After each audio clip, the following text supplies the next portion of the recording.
कश्यप तेजस्वी और धर्मात्मा महर्षि थे। उनकी भी पत्नी का नाम अदिति था। अदिति उनकी दिन रात सेवा करती। एक दिन कश्यप ने प्रसन्न हो अदिति से कहा, मैं तुम्हारी सेवा से प्रसन्न हूँ। आज तुम मुझसे मनचाहा वर मांग लो। ये सुनकर अदिति खुश हो गई। वह बोली, हे नाथ, देवताओं ने मेरे 100 पुत्र मार डाले हैं।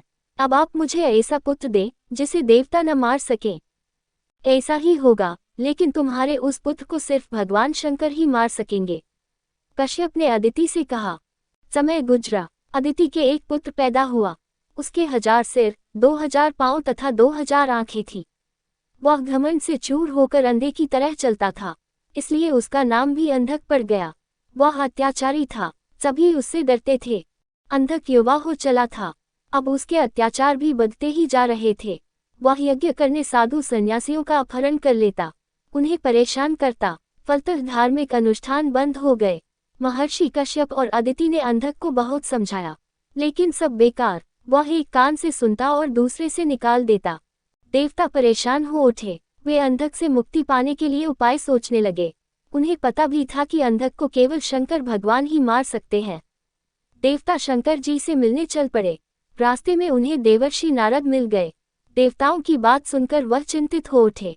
वह बोले, मैं इसके लिए कोई उपाय खोजता हूँ। इसका हल शीघ्र ही निकल जाएगा। आप निडर होकर अपने अपने घर जाइए।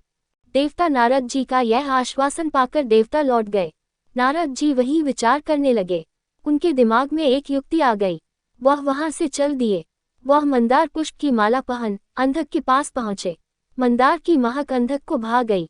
वह नारद जी से बोला, हे मुनि, ये कौन सा पुष्प है? ये कहाँ मिलता है? नारद जी ने मुस्कुराते हुए कहा, यह मंदार पुष्प है और मंदार पर्वत पर स्थित काम्यक उपवन में ही मिलता है। भगवान शंकर ने अपने हाथों से काम्यक उपवन का निर्माण किया है। उपवन सुरक्षा के लिए वहां अनेक गण तैनात रहते हैं। वे गण तुम्हें पुष्प कैसे लेने देंगे? नारद जी ने अपनी आशंका व्यक्त की। अंधक ने पूछा, शंकर ने इस पुष्प की इतनी सुरक्षा की है? नारद ने कहा, मंदार साधारण पुष्प नहीं है। इसकी सुगंध का असर तो तुमने देख ही लिया है। इससे मनुष्य की मनोकामना पूर्ण होती है।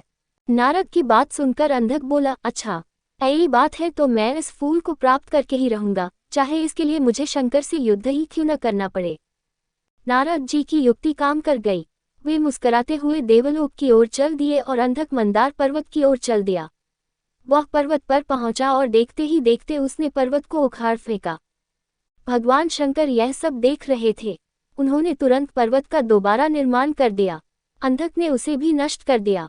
शंकर जी ने फिर पर्वत को खड़ कर दिया। अब अंधक बार बार पर्वत को उखाड़ता और भगवान शंकर हर बार एक नया पर्वत बनाकर खड़ा कर देते। ये देख अंधक क्रोध से पागल हो गया। उसने पर्वत को ललकारते हुए कहा, तुम मेरे साथ छल मत करो। अगर तुम्हें या तुम्हारे स्वामी में साहस है तो मेरे सामने आकर युद्ध करो। अंधक की बात सुनकर भगवान शंकर हाथ में त्रिशूल लिए वहां उपस्थित हो गए। क्रोध से उनकी आंखें लाल थीं। अंधक शंकर जी को देखकर कांप गया।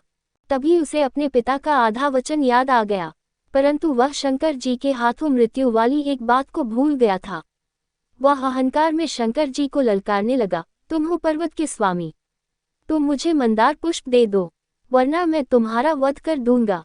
शंकर जी ने अपना त्रिशूल उठाया और अंधक की ओर फेंकते हुए बोले, दुष्ट, मैं तेरे घमंड को अभी चूर करता हूँ। ये कहकर शिव ने अपना त्रिशूल अंधक की छाती में लगा दिया। वह दर्द से कराहता हुआ जमीन पर गिर पड़ा। कुछ देर में वह मर गया। उसी समय नारायण नारायण कहते देवर्षि नारद वहां आए और बोले, भगवान, मैंने ही इसे आपके पास भेजा था ताकि आप इसे मारकर इसके आतंक से मुक्ति दिला सकें। ये कहकर महर्षि नारद देवलोक चले गए। अंधक के मरने का समाचार देवताओं ने सुना तो वे प्रसन्न होकर पुष्प वर्षा करने लगे।